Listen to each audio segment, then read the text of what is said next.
Hey everybody, welcome back to the channel. Today we're taking a quick look at the very polarizing Fender Acoustasonic Player Telecaster in Arctic White.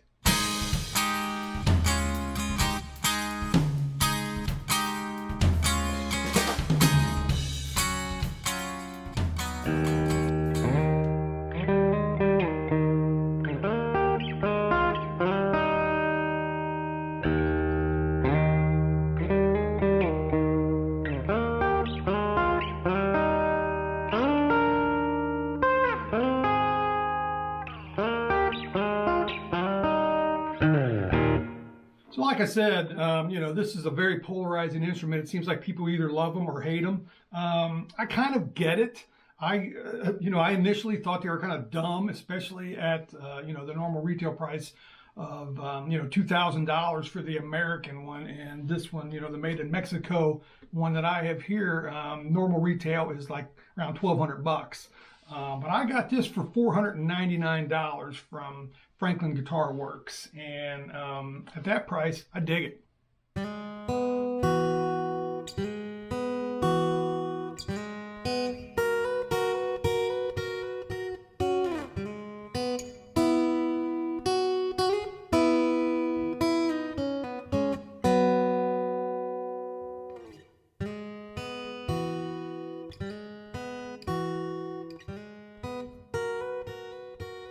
So, I get what Fender was going for, when they made this, a tool for a working musician that, maybe wants to, play some electric, play some acoustic, at a gig. I don't really use it like that. I kind of like the weirdness and the quirkiness of it. So I use it as a tool for recording a lot. But, like I said, I get what they were going for. Bottom line is, though, if you want an acoustic, get an acoustic. If you want an electric, get an electric.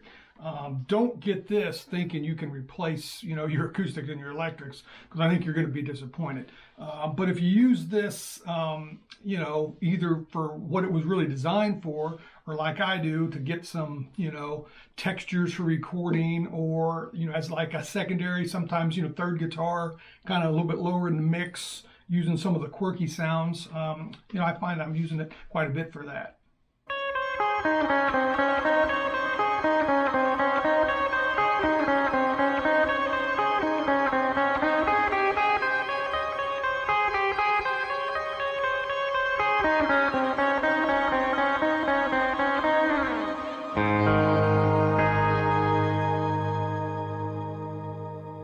So I played one of the American Acoustasonics when they first came out, and I would take the Player's Edition over the American every time. One of the things I like about it is it's powered by a 9-volt battery instead of the rechargeable lithium, ion battery that's inside the American one. I think it's just, it's a lot easier just to use a 9-volt. The build quality, honestly, I think it's identical. Really, I didn't notice any difference. The main difference is, simplified electronics, though, and the bridge and the fretboard on the Mexican one are rosewood, whereas they're ebony, on the American. But factor in the price difference, and I would go for the Mexican one every time.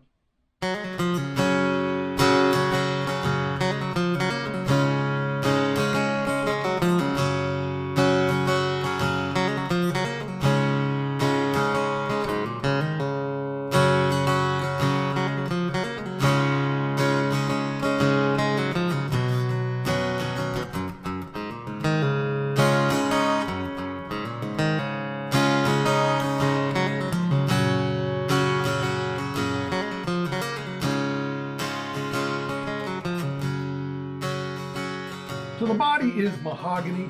It's like a solid piece of mahogany that they carve out, and then it's got an inlaid Sitka spruce top, and it comes in a few different colors. I'll be honest with you, I didn't love really any of the colors.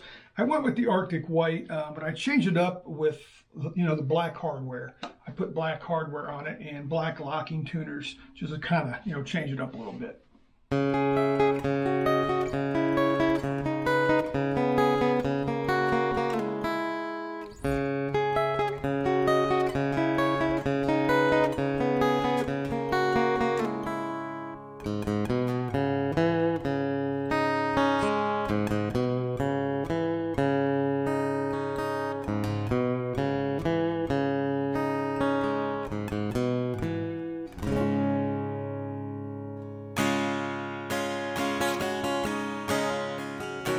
Neck is mahogany as well, and it's got what Fender calls their modern deep C or something like that profile. Very, very comfortable neck. Feels, you know, way more like an electric guitar than an acoustic guitar for sure.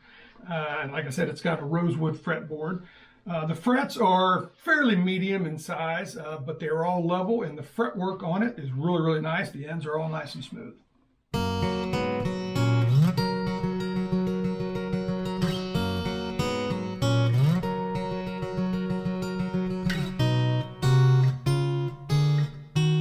Also, something nice is the guitar is loaded with Graphtec, parts. It's got a Graphtec compensated bridge, Graphtec bridge pins, and it's got a Graphtec nut.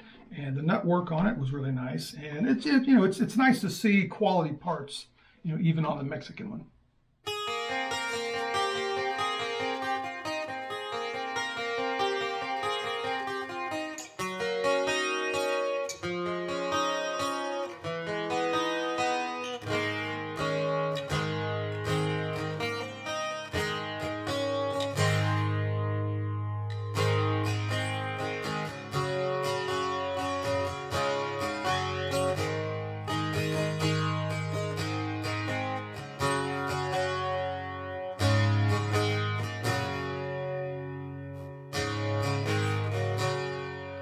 The electronics are where it's, kind of simplified just a little bit. There's a 3-way switch on this one instead of a 5-way switch like you'd find on the American.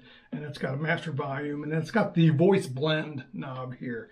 And basically what it does, each position, there's 2, voices, and you use, this knob to go, in between them all. So when you're back here, you've got it's a Fender N4 noiseless tele pickup. And when you got the voice blend rolled down, it's clean, and then you can roll in some drive with that as well. In the middle position, you have what Fender calls the lo-fi, and it's basically just the under saddle transducer, just like on its own. So when your voice blends down, it's that clean, piezo, however you want to say it, sound that we all know. And I'm a big fan of Craig Chiquiso when he was in like his acoustic highway era.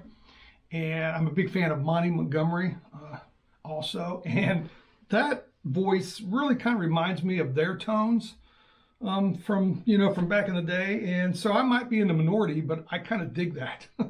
And then, like I said, when you roll up the voice blend, you're kind of adding some drive to the under saddle transducer as well. And that's a voice that I find myself using in my recordings a lot, kind of low in the mix, or just to add, textures to the recordings. Very, very handy. And then finally, in this position, you're in like the acoustic sounds, and rolled down, it's a small body mahogany acoustic guitar, and rolled up, it's a larger rosewood body, kind of like a dreadnought. Also very handy sounds.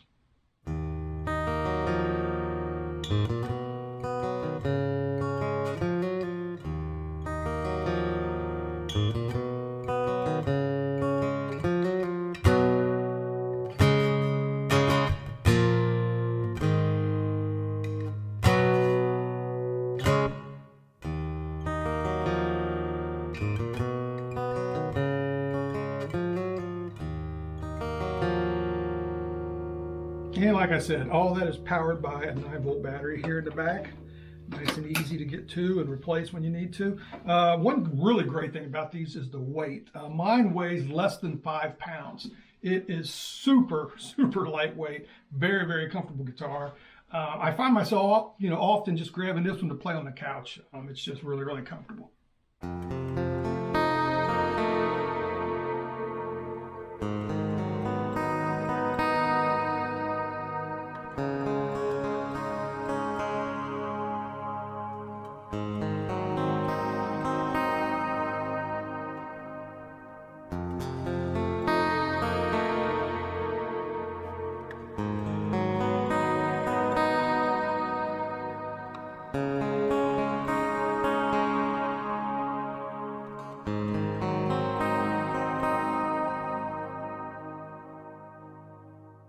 So I'll go through the tones for you. Of course, that means we're going to do the same riff that we always do, like I always say, among some others.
I've said it a few times in this video already. This is a very polarizing instrument. Like I said, some people hate them, some people love them. I have a feeling that some of the people that say they don't like these haven't even really actually even played one or even seen one in person probably. I definitely think it's an instrument that you have to play to determine if it's something that you can use or not. I don't think you can just tell just by looking at it. Like I said, I think it's definitely something that you need to, get in your hands and play to, see if it's going to work out for you. And also, like I said, don't get one of these and think I'm going to get rid of all my acoustics and I'm going to cut my electrics in half and just use this, because you're going to be disappointed if you do that. This is not what I think they were going for, when they designed this.